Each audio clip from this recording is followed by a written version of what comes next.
Tá. Domingo passado, nós falamos sobre Jesus Cristo sendo a videira. Ele disse aos discípulos: Eu sou a videira verdadeira e vocês são os ramos, né? Tá vendo aqui atrás de mim essa plantinha? Eu moro em casa. E aqui em casa tem uma azaleia, uma planta, uma árvore, e ela floresce, ela tá toda florida, ela tá dessa cor aqui. Aí eu fui lá e cortei alguns galhos, até porque foi aniversário da Annelle, né, para decorar a mesa, tal. E eu botei esses galhos na água. Então, assim, esses ramos aqui, eles agora estão um pouquinho melhorzinhos, né? Mas pode reparar que tem alguns aqui já murchinhos, tá meio caidinho. É isso que acontece quando a gente tira o galho da árvore, né? Não é novidade, você já sabia disso, claro. Fato é que Jesus Cristo faz uma metáfora usando exatamente esse exemplo da árvore, né? E nós vimos que nós somos os ramos e que nós não podemos ficar fora da videira verdadeira, do Senhor Jesus. E em cima desse assunto é a nossa revisão, tá? E a gente vai ter um pequeno exercício já já. Eu quero só compartilhar essa parte com vocês. O alvo da nossa lição, né? O propósito da nossa lição é que as circunstâncias naturais do viver o Evangelho devem ser conhecidas melhor por nós, né? Então, esta proposta aqui dessa lição é de que a gente consiga viver o Evangelho dentro desse mundo que nós vivemos, totalmente corrompido, comprometido com o mal, né? A gente pode ver pelos noticiários como é que a gente vive o Evangelho nesse ambiente, né? Nós estamos aqui para dar fruto, como nós vimos do domingo passado. Então, como dar fruto neste ambiente, tá? Nosso versículo-chave é este. Jesus dizendo: Falei essas coisas para que em mim vocês tenham paz. No mundo vocês passam por aflições, mas tenham coragem. Eu venci o mundo. Nós devemos saber que o Espírito Santo é nosso guia, nosso consolador, né? Aquele que nos instrui, aquele que nos acompanha. Sentir e desfrutar da paz de Deus na nossa vida, mesmo no meio das situações complicadas que a gente vive, das doenças, de problemas, enfim, né? E a nossa ação, né? O nosso agir, que deve ser bíblico, deve ser em testemunho do Senhor Jesus Cristo, do Evangelho. Então, a despeito de todos os problemas que nós temos, nós não podemos deixar de viver aquilo que nós cremos, né? Então, esta é a proposta dessa lição, desse estudo. E a gente pode até mesmo generalizar, né? O estudo todo de João vai exatamente nos conduzir para reconhecermos Jesus Cristo como Senhor e Salvador, como Deus e a mensagem que ele trouxe para nós, né? E aqui o capítulo 15, 16, basicamente vai nos dizer da providência que Jesus estava tendo junto aos seus discípulos. É válido reforçar, Jesus está falando para os discípulos, não mais para o povo ali da cidade de Jerusalém, né, das localidades onde ele visitou no ministério dele. Ele está sendo objetivo e direto para com os seus discípulos, para conosco, certo? Então a ideia aqui é preparar ações e situações que ajudem a evitar ou a diminuir um mal e a promessa da vinda do Consolador. É isso que nós vamos ver, tá? Aqui tem a nossa revisão. Então, Jesus é a videira verdadeira, nós os ramos. Nós devemos permanecer nele para darmos fruto. Nós vimos isso domingo passado.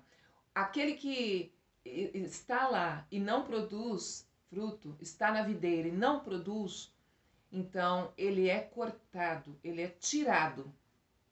Não serve. Aquele que dá fruto é podado, ele é limpo para que ele produza mais, né? E isto é notório. Se a gente pegar a metáfora que Jesus usou de uma planta, de uma árvore frutífera, a gente vai ver que é exatamente isso aí que acontece, né? E permanecendo nele e em sua palavra, a nossa vontade vai ser a mesma dele. vai ser a vontade dele, né? Então tudo que nós quisermos, tudo que nós pedirmos, vai estar focado na palavra. Então o nosso querer, aquilo que nos motiva a orar, vai estar de acordo com a palavra de Deus. Então ele vai nos ouvir e vai conceder aquilo que nós pedimos. Então precisamos verificar isso. Lá em Tiago, né, que fala: vocês pedem e não recebem porque pedem mal, para usar com as suas próprias intenções, seus próprios desejos, né? Diz lá. Então nós precisamos alinhar isso. E isso é uma responsabilidade nossa. Eu frisei nisso. Nossa responsabilidade diante do permanecer, né?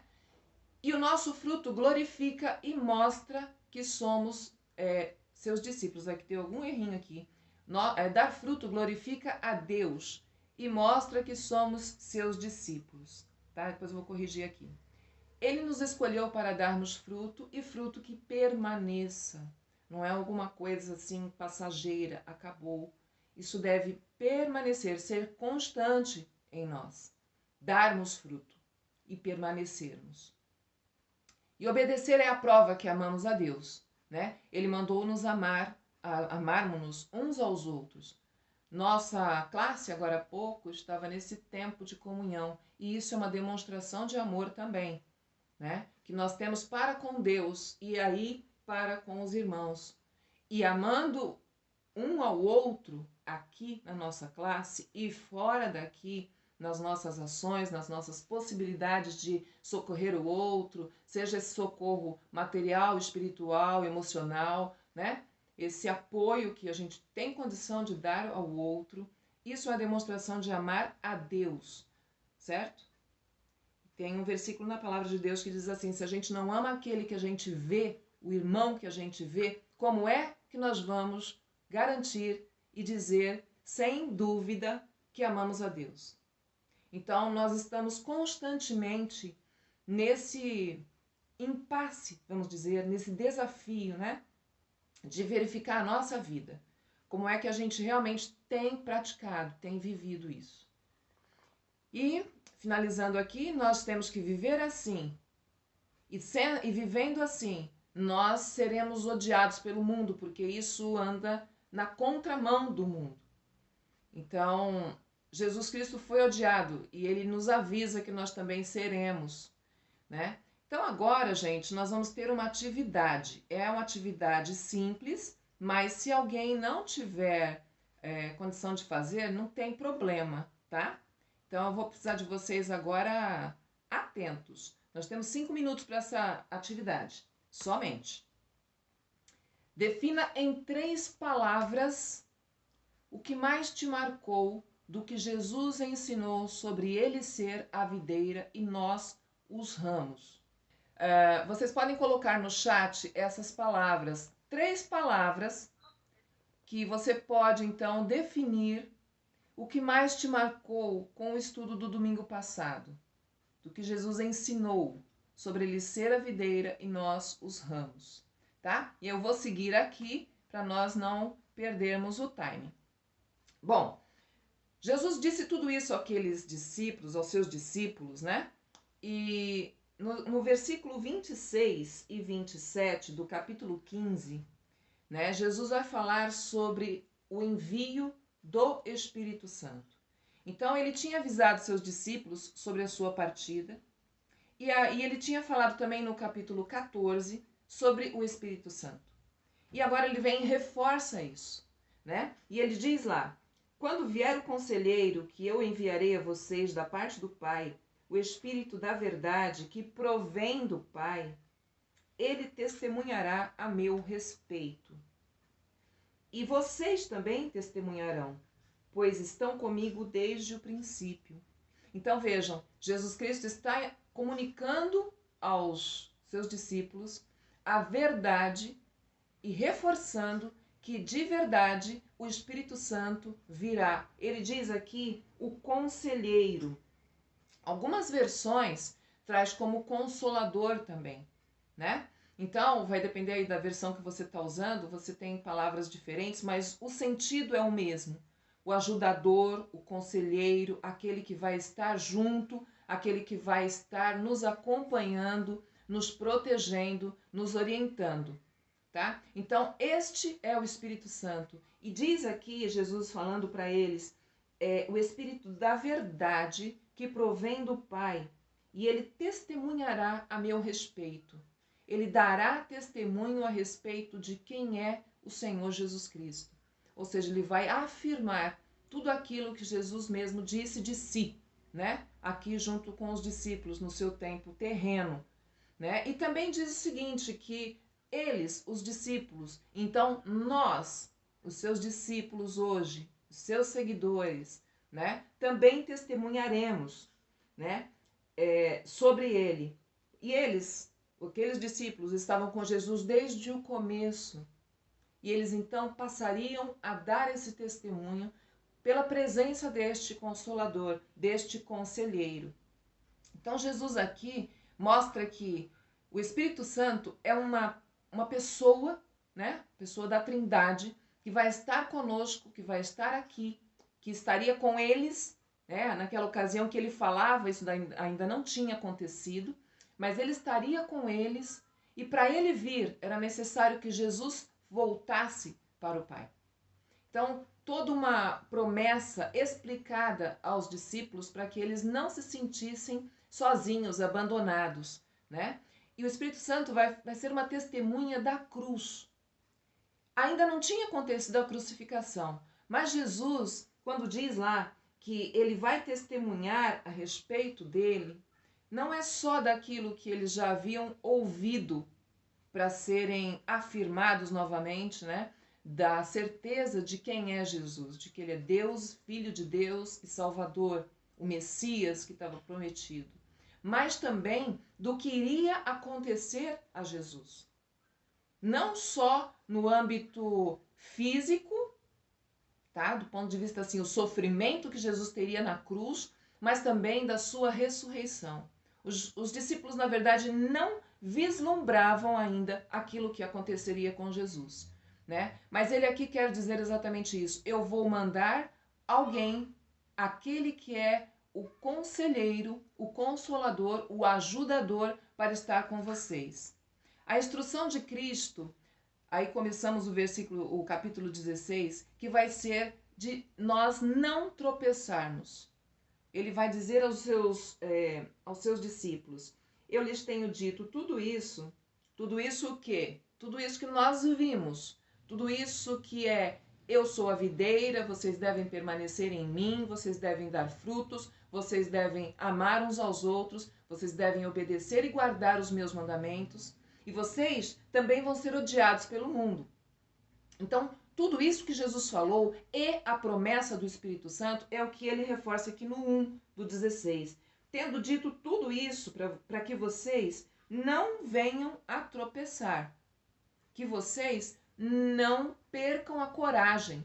Isso que eu coloquei aí grifado. Vocês tenham coragem para enfrentar as perseguições. Vocês vão sofrer o mesmo que eu sofri. Ele fala isso no 15, do 18 até o 25, né? Eles vão odiar vocês como odiaram a mim. Então, não é novidade. O que Jesus Cristo está falando para eles é algo que precisa ser considerado. Então, nós vamos ler, abra aí a sua Bíblia, né, no 16, acho que vocês até já estão abertos, mas vamos lá. 16, de 1 até o 5, não, até o 4, perdão, diz assim: eu lhes tenho dito tudo isso para que vocês não venham a tropeçar. Vocês serão expulsos das sinagogas. De fato, virá o tempo quando quem os matar pensará que está prestando um culto a Deus. Eles vão fazer estas coisas porque não conheceram nem o Pai nem a mim. Estou lhes dizendo isso para que, quando chegar a hora, lembrem-se de que eu os avisei. Não lhes disse isso no princípio porque estava com vocês. Então, Jesus, eu vi um comentário a respeito desse texto que é assim, Jesus, ele é como que desviava dos discípulos o mal, a ira, sabe? A revolta que os seus perseguidores tinham dele. né? Os fariseus especialmente, né? Lembram disso tudo, que eles marcavam Jesus e iam atrás, eles perseguiam, eles incomodavam, eles ameaçavam, eles criaram uma situação que era exatamente para calar Jesus, né? E isso foi crescendo, crescendo ao ponto que buscaram a morte dele. E a gente sabe que foi exatamente isso que aconteceu. Nesse momento aqui, João está nos dizendo que Jesus Cristo estava ressaltando para os discípulos que eles passariam pelas perseguições também. O que aconteceu com ele, Jesus, aconteceria com eles depois que ele fosse embora.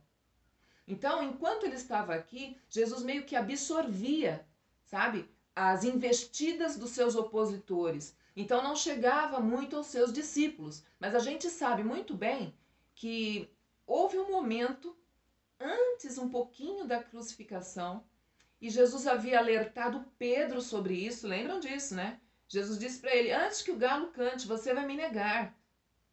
Então, antes da crucificação de Jesus propriamente, ali morrer na cruz, Pedro havia negado Jesus. Por quê? Porque as pessoas tinham ido contra ele, dizendo que ele era seguidor. Então ele negou isso, né? E a gente vai reparar que perseguição é alguma coisa que é muito desagradável.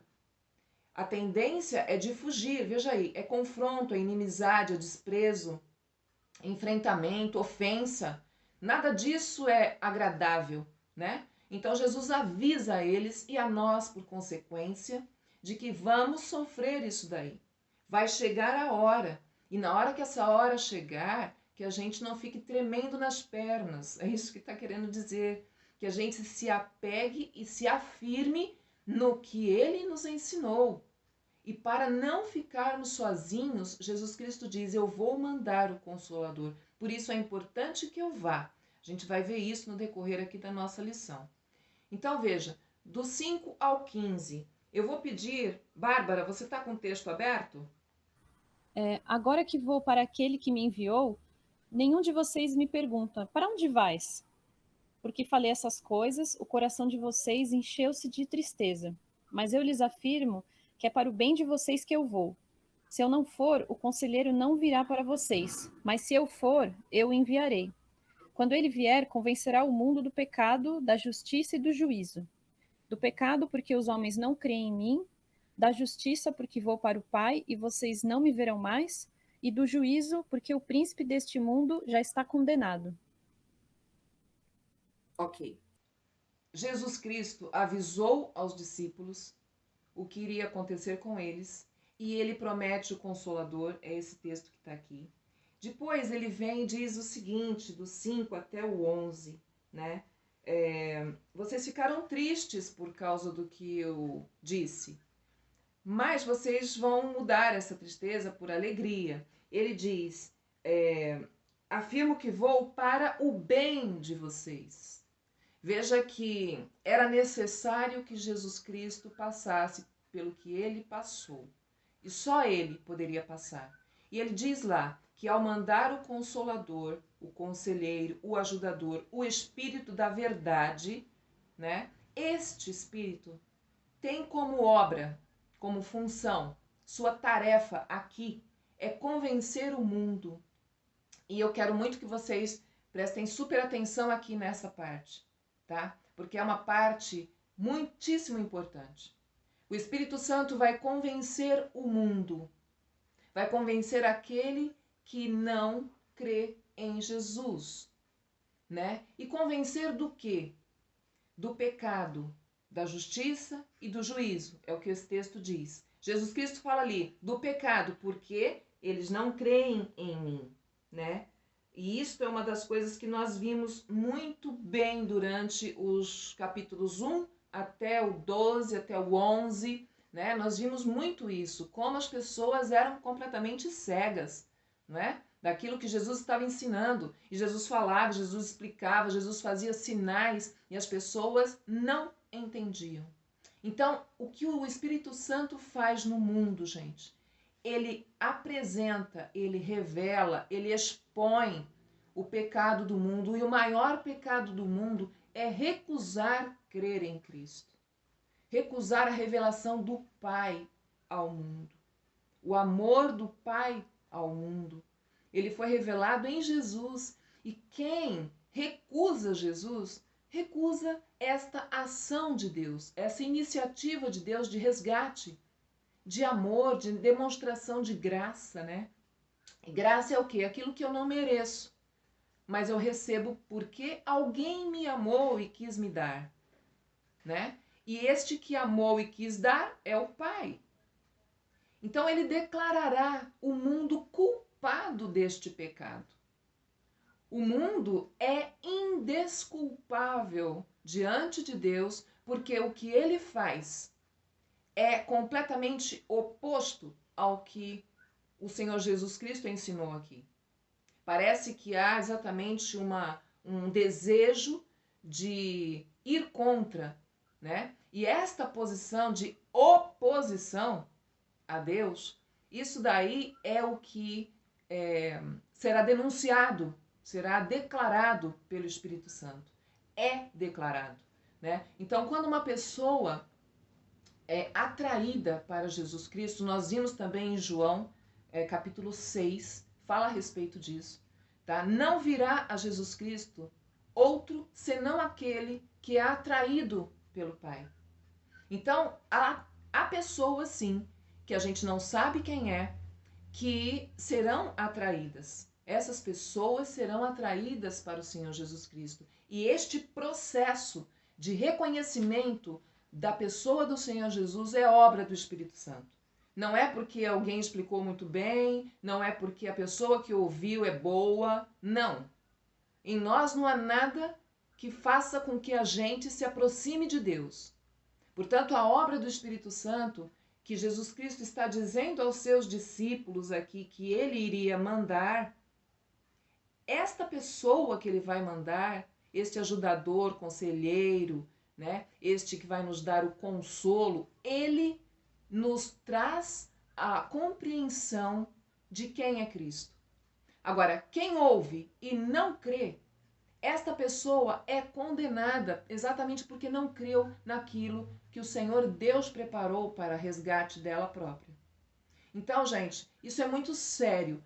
O papel do Espírito Santo no mundo de mostrar isso é exatamente para que nenhum de nós, seres humanos, possam dizer assim: eu não vi, eu não entendi. A Bíblia tem um texto que diz assim, que a natureza declara isso, as obras de Deus, né?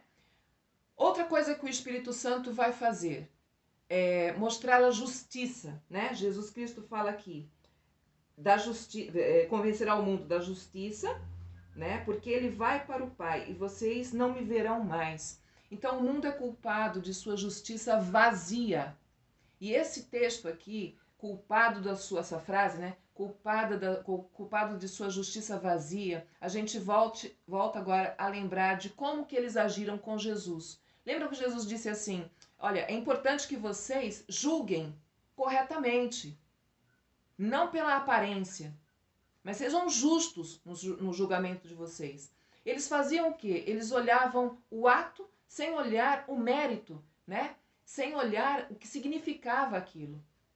Então, condenaram, criticaram, assim, foram completamente opostos ao que Jesus Cristo fez, curando, por exemplo, aquele homem que tinha 38 anos, né? Que estava ali, paralítico. Ele curou o homem, era um sábado, os judeus se opuseram a ele porque era sábado, sem considerar o que ele tinha feito. Então, é uma justiça oca. E é isso que está dizendo nesse texto. Jesus vai para o Pai e prova que ele deixou o modelo. Jesus é o padrão. Não o jeito que eles julgavam, não a justiça deles, mas a justiça do Senhor. O como o Senhor agia, né? Toda a compaixão que Jesus Cristo teve aqui também revela isso, né? A justiça, ele sendo mestre, ele se aproximava das pessoas. Ele não ficava esperando as pessoas virem. Então a postura de Cristo era outra. O padrão dele é outro. Então veja lá, ele prova com o seu exemplo, com o seu modelo, o padrão de justiça que vem do alto, que vem do Pai. Esse padrão era vivido por seus discípulos pela obra do Espírito Santo. E por isso, quando ele termina essa parte que fala da justiça, eu vou para o Pai, porque é de lá que eu vim, é de lá que eu trouxe essa justiça que vocês viram, e vocês não me verão mais. Veja que ele está falando para os discípulos, vocês não me verão mais. Ele não está falando para aqueles cuja a justiça é vazia, a justiça do mundo. Não era os do mundo que não o veriam mais, porque para eles era um motivo de alegria. A gente vai ver depois que, no domingo que vem, que era um motivo de alegria Jesus Cristo sair de cena. Matar Jesus tinha um gosto de vitória para aqueles que detestavam ele. Então a gente vai reparar que o que Jesus está falando para os discípulos é isso: olha, eu estou indo para o Pai, mas vocês sabem o modelo de justiça que vocês devem seguir. E vocês vão seguir porque o Espírito Santo vai capacitar vocês para isso. Né? Então vocês não me verão mais, mas o que eu ensinei a vocês vai estar sendo revelado continuamente para o mundo. Então o mundo vai ver a minha justiça através de vocês. E através de vocês, porque o Espírito Santo vai estar trabalhando em vocês. Depois, também pelo juízo. O mundo é culpado da sua cegueira espiritual. Na cruz e na ressurreição, Cristo venceu e condenou Satanás, o pai da mentira, o pai do engano, aquele que cega os olhos da pessoa e ela não consegue enxergar a mensagem. E Jesus Cristo avisa isso. Eu venci e condenei Satanás. Não só ele, como todos que seguem a ele. Por isso que o mundo, ele sofre a ação do Espírito Santo hoje, a partir daquele momento que ele veio, ele sofre a ação do Espírito até hoje e vai permanecer sofrendo essa ação até que Cristo volte. Então, essa declaração de pecado, de justiça e de juízo tem por modelo aquilo que Jesus ensinou aos seus discípulos, né? Ele é o guia. O Espírito Santo é o guia para a verdade que leva os eleitos ao cumprimento do dever cristão. Aqui do 12 até o 16 eu mesma vou ler. Vejam lá. Tenho ainda muito para dizer para vocês, mas vocês não podem suportar agora. Mas quando o Espírito da verdade vier, ele vos guiará a toda a verdade. Não falará de si mesmo, falará apenas o que ouvir e lhes anunciará o que está por vir. Ele me glorificará, porque receberá do que é meu e o tornará conhecido a vocês. Tudo o que pertence ao Pai é meu. Por isso eu disse que o Espírito receberá do que é meu e o tornará conhecido a vocês. E o 16, mais um pouco e já não me verão. Um pouco mais e me verão de novo. Não, só um ponto rapidamente, a parte do pecado, da justiça e do juízo, né? A justiça, nesse contexto, está ligado a nós, como pecadores, sermos justos diante de Deus, no sentido, através da morte de Jesus na cruz, né? Então, nós não somos justos por méritos próprios, mas porque Cristo morreu na cruz por nós, nós somos justificados diante de Deus. Então, quando ele olha para nós, ele não olha os nossos pecados, mas ele olha Jesus Cristo, Sim. né? Que é aquilo que nós vimos em Efésios, né? Não só essa parte, assim, que essa justiça está mais ligada à justificação, né, do que até uma questão, talvez, moral, enfim, é só isso mesmo. Esta inclusão aqui é importante, gente, né? O que o Renan colocou. Sim, nós somos justificados pelo Senhor Jesus Cristo, né? Nós somos justificados à medida que cremos nele e recebemos ele como nosso Senhor e Salvador. Nós estamos justificados, sim, diante do Pai, né? A nossa culpa, quando éramos mundo, foi removida. Então, nós não estamos nesta acusação aqui que o Espírito Santo faz de recusarmos crer em Cristo. Nós somos tirados do mundo, né? Como Jesus Cristo mesmo disse no capítulo 15, que nós vimos domingo passado, ele nos escolheu e nos tirou do mundo. Nós não somos do mundo. E é por causa disso mesmo que nós vamos ser odiados pelo mundo. Então, a justiça de Deus sobre nós, né, nos habilita diante do Pai, nos permite estar chegando ao Pai limpos, aceitos diante dele, né? Jesus Cristo na cruz, ele pagou aquela conta que era nossa. E à medida que você crê, na hora que você crê nele, esta conta, ela é anulada. Foi o que ele fez na cruz, né? Então, sem dúvida, é também a justiça de Deus sobre nós, né? E aqui eu tinha colocado de que ele é o guia, né? Ele é aquele que vai nos revelar a instrução da palavra de Deus, né? Jesus Cristo coloca isso, que ele, o Espírito Santo, o Espírito da verdade, ele vai nos guiar a toda a verdade. E não vai falar de si mesmo, ele vai falar do Senhor Jesus. Ele vai falar do ensino que ele deixou. Então, o Espírito Santo é aquele que está do nosso lado constantemente. É aquele que nos dá o entendimento, que transforma a nossa vida, que reabilita a nossa vida para com Deus, né? E aí, portanto, esses versículos 13 e 14 que eu mencionei. Depois, tudo que faltava ser entendido da revelação, o Espírito Santo irá suprir aos seus discípulos, a nós. Então, a história, ele vai lembrar de tudo. Está no 14, 26, tá? Que diz assim: mas o Conselheiro, o Espírito Santo, que o Pai enviará em meu nome, lhes ensinará todas as coisas e lhes fará lembrar tudo o que eu lhes disse. Depois, ele vai ensinar todas as coisas, as doutrinas, né? Ele vai nos ensinar exatamente porque ele vai nos guiar a toda a verdade. A profecia, que é anunciar as coisas que vão acontecer, não só com Jesus, porque ali os discípulos ainda estavam antes da crucificação, né? Então eles iriam entender o motivo daquilo tudo que ia acontecer com Jesus e se lembrar depois da morte, depois da ressurreição, daquilo que ele ensinou, né? Daquilo que ele falou e avisou a eles. E iriam estar enxergando à medida que os fatos fossem acontecendo, entender o que era o significado daqueles fatos. Hoje nós temos a palavra, hoje nós temos comentários, hoje a gente tem muita coisa, mas a palavra de Deus, a Bíblia Sagrada, é ela que deve ser buscada com afinco por nós. O Espírito Santo vai nos iluminar, vai nos dar este entendimento. É isso que está falando aqui. Lembrar, ensinar e anunciar. O quê? Toda a verdade. Quem é a verdade? Jesus Cristo, né? Então o Espírito Santo nos guia a entender Deus, como ele se revela e a obedecer esta revelação. Então é um processo.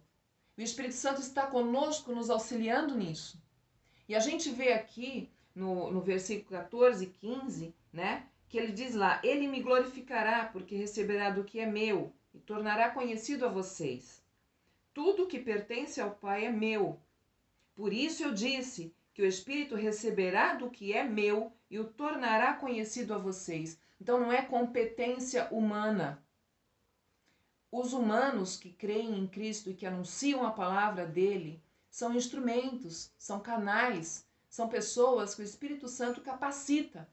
Então, você e eu somos capacitados a isso, pelo Espírito Santo, né? Então, a gente vê também a unidade, é a Trindade Santa, trabalhando com um objetivo, de passar a mensagem de salvação ao mundo, né? Jesus nunca falou ou agiu por sua própria iniciativa, mas sim pelo que o Pai lhe concedia, né? Então, da mesma forma, o Espírito, né? O Espírito, por essa total dependência também, por essa total unidade, ele assegura a unidade de Deus, ou seja, Deus Pai, Deus Filho e Deus Espírito Santo atuando com um objetivo, a salvação do homem, né? A sua revelação. Jesus Cristo foi a revelação do amor do Pai aqui nessa terra.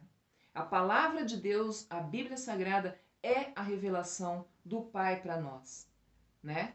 Então, isso nós temos que ter certeza na hora que você se aproxima da palavra de Deus e você deseja entender, você deseja ter uma luz maior a respeito disso, peça a Deus que o Espírito Santo te ilumine. Porque é assim que a gente vai aprender e ser transformado, né?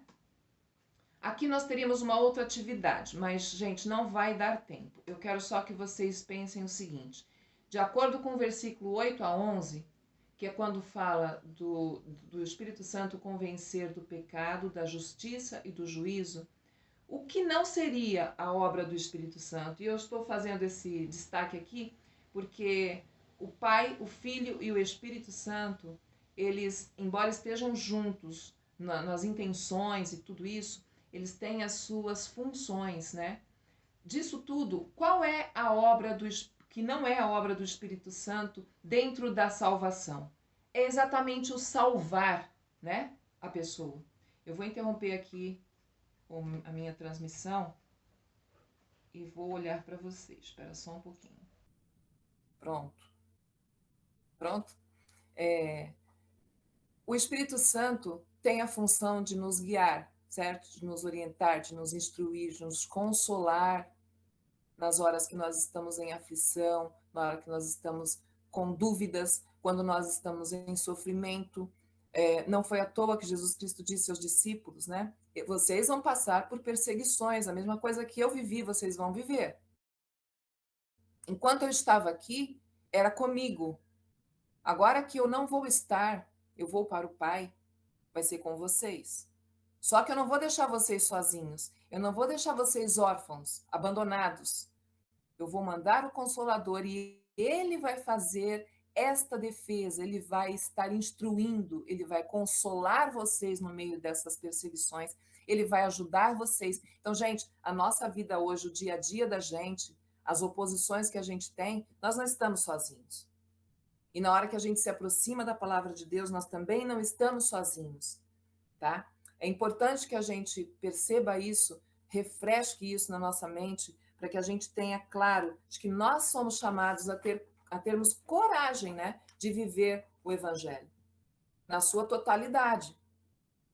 Ainda que haja gente que nos trate mal, nos ofenda eventualmente, não concorde, considere com desprezo a palavra que você possa estar dizendo ou vivendo, mesmo assim, nós, como discípulos de Jesus Cristo, não podemos nos esquecer disso, que ele nos avisou que a gente ia passar por situações. No mundo vocês vão ter aflição. Foi o versículo-chave da nossa lição. Como viver nesse mundo conturbado aí, que nós vivemos hoje, biblicamente. Como é que a gente vai viver essa vida? É crendo nessa providência aqui que Jesus Cristo nos avisa que deu. Então, ele deu o Espírito Santo, ele mandou o Espírito Santo para que nós tivéssemos este apoio, este guia, essa orientação, esta força, essa transformação, essa capacitação. Então, nós temos tudo isso. Lá atrás nós estudamos que o mesmo poder que ressuscitou Jesus Cristo está em nós. E este poder é o Espírito Santo. Então, a gente tem que se apropriar disso, né? E ir adiante, ir seguindo a nossa vida firmes. E se você, por acaso, não estiver firme, peça isso a Deus também. Porque é o Senhor Jesus Cristo que nos garante. O Espírito Santo, ele nos instrui a verdade, que é ele. Tá? Então, eu vou parar por aqui. O versículo 16 é o último, né? Que fala que um pouco mais vocês não me verão mais, e um pouco mais me verão de novo. Então, existem comentários a respeito disso. Tipo, Jesus iria morrer, então era a distância, assim, o tempo entre o túmulo e a ressurreição, e também entre o túmulo, a ressurreição, e a segunda vinda dele que nós estamos esperando. Então, veja só, nós não estamos sozinhos. Por quanto tempo vai ser a presença do Espírito Santo conosco? Quem sabe responder?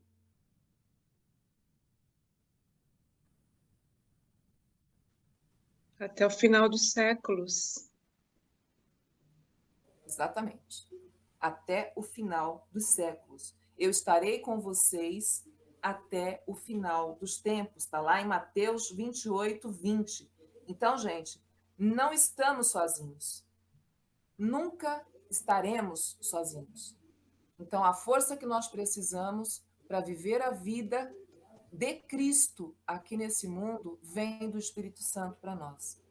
E o Senhor Jesus Cristo nos garantiu e ele cumpriu o que ele garantiu. Ok? Eu desejo que o Senhor esteja abençoando, completando aquilo que eventualmente não falei. Deus abençoe vocês. Deus nos ajude a ter uma semana boa, Amém. muito Amém. melhor, Amém. do ponto de vista da nossa vida cristã, né? Amém. Lembrando que nós não estamos sozinhos, Amém. tá? Um beijo para vocês. Um beijo. Deus abençoe. Deus esteja dirigindo a mente e o coração, as decisões, tá bom? Amém.